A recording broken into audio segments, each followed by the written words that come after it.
Assalamualaikum warahmatullahi wabarakatuh. Bapak Gali yang saya hormati, saya Nina Auliana Hara dari kelas PL5AA, Konstruksi dan Evolusi Perangkat Lunak dengan NIM 2351882 SV22937. Perkembangan teknologi informasi telah mendorong berbagai lembaga termasuk perpustakaan untuk beralih dari sistem manual menuju sistem digital. Oleh karena itu, dibutuhkan sebuah sistem manajemen perpustakaan berbasis website yang mampu melakukan pengolahan data secara real time.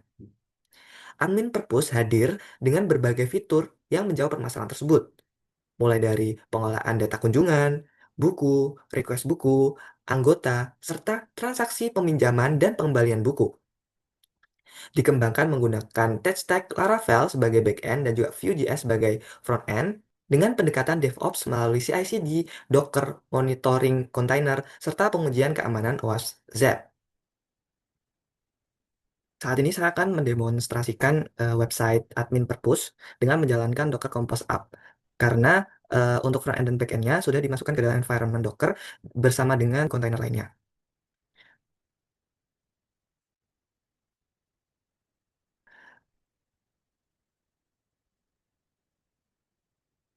Baik, sekarang coba kita cek. Kalau dilihat dari sini memang sudah jalan. Coba kita cek apakah ketujuh kontainer sudah dijalankan dengan perintah Docker PS. Di sini terlihat bahwa terdapat 7 kontainer yang sudah berjalan 26 detik yang lalu atau terakhir 22 detik yang lalu. Oke, untuk front end tersendiri di sini saya memasukkannya ke dalam port 5173 sehingga untuk menjalankannya dijalankan di localhost 5173. Di sini untuk tampilan pertamanya dimulai dengan login menggunakan akun email dan password yang telah di-set di seedernya. Untuk di sini saya menggunakan akun saya sendiri dengan memasukkan password. Baik, seperti ini tampilan dari website admin Purpose. Akan tetapi untuk di requirement UAS sendiri, di sini saya hanya menambahkan menu kunjungan dan juga request buku. Sedangkan untuk fitur-fitur seperti dashboard, buku, anggota dan juga peminjaman sudah dibuat di UTS. Hanya saja di bagian dashboard di sini saya menambahkan di total kunjungan dan juga buku paling banyak diminta. Nah, pertama di sini saya akan mendemonstrasikan fitur yang difokuskan di UAS ini yakni kunjungan. Di fitur kunjungan ini itu bertujuan untuk mencatat pengguna atau pengunjung yang datang ke perpustakaan. Dengan di sini bisa menambahkan kunjungan, mengedit atau menghapus, mencari nama atau tujuan, dan juga memfilter berdasarkan tanggal.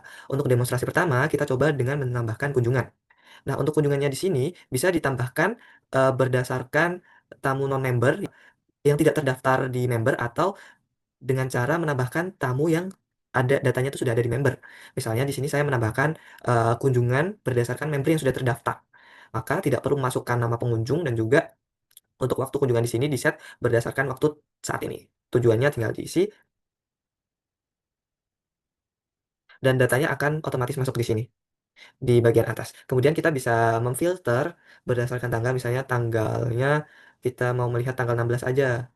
Ternyata yang difilter tanggal 16 baru satu kunjungan. Kemudian kita mau ngeriset, itu bisa. Kemudian kita juga bisa mencari data pengunjung, misalnya kita mencari nama Isa. Itu juga bisa. Kemudian, jikalau kita mau mengedit data, itu juga bisa dengan memencet edit. Kemudian, di sini kita ubah pengunjungnya itu bukan member, tapi non-member. Maka di sini nama pengunjungnya akan diperbarui, misalnya namanya Aulia Nahara. Kemudian disimpan, dan datanya akan berubah. Kemudian CRUD yang terakhir yakni delete. Kita juga di bagian kunjungan ini bisa mendelete atau menghapus bagian data yang ingin kita hapus. Misalnya di sini Aulia Nahara ingin kita hapus, maka akan ada alert apakah yakin ingin menghapus dan jika dihapus maka datanya akan hilang. Seperti itu. Kemudian untuk di fitur selanjutnya ada di request buku. Untuk request buku ini sendiri tujuannya agar pengunjung bisa request buku apa yang ingin ada di perpustakaan tersebut seperti itu. Nah, di sini bisa CRUD, create, update, delete, create, search dan juga filter. Misalnya di sini kita ingin menambahkan request buku. Misalnya eh, apakah kita ingin memilih request yang sudah ada datanya atau kita nge-create data baru. Karena ketika kita memilih eh, data request buku yang sudah ada, itu nanti akan ditambahkan bukan data yang baru tapi ditambahkan di data yang sudah ada. Jadi nanti hitungannya tuh di count gitu. Misalnya di sini kita menambahkan Halo Yogyakarta, kita request buku Halo Yogyakarta. Sedangkan Halo Yogyakarta itu sebelumnya sudah ada yang request. Kita ingin request lagi gitu. Kemudian simpan data. Jadinya di sini ada dua permintaan buku Halo Yogyakarta. Kita juga bisa menambah request buku baru yang sebelumnya belum di-request, misalnya buku ketika disimpan, maka harusnya akan tersimpan datanya. Maka di sini bisa menambahkan buku baru. Dan semisal ada pengunjung yang ingin request buku yang sama, maka nanti akan tinggal memilih buku yang sama dan count-nya akan ditambahkan. Seperti itu. Di sini kita juga bisa mengedit datanya, misalnya agama kurang pendidikan. Terus data yang lainnya sama, kita simpan, dan datanya akan diperbarui. Kemudian di sini kita bisa memfilter datanya berdasarkan yang terbaru atau yang terpopuler. Maka di sini akan terfilter atau diurutkan berdasarkan filter yang dipilih, terbaru atau terpopuler. Kemudian kita juga bisa mencari datanya berdasarkan searching, baik itu berdasarkan judul, atau penulis, atau status.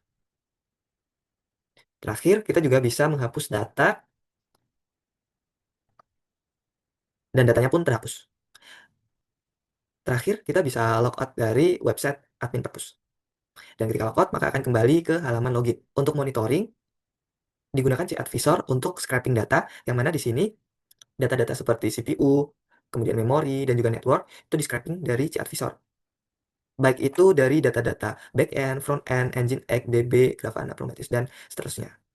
Nah, data ini akan diambil ke Prometheus. Di Prometheus ini statusnya terlihat up, jadi dia berjalan. Kemudian dari Prometheus ini akan ditampilkan pada dashboard Grafana yang tampilannya seperti ini. Baik, itu yang dapat saya sampaikan. Terima kasih atas waktu yang telah diberikan kepada saya. Saya mohon maaf yang sebesar-besarnya apabila ada salah kata atau salah perbuatan yang saya lakukan. Terima kasih. Wassalamualaikum warahmatullahi wabarakatuh.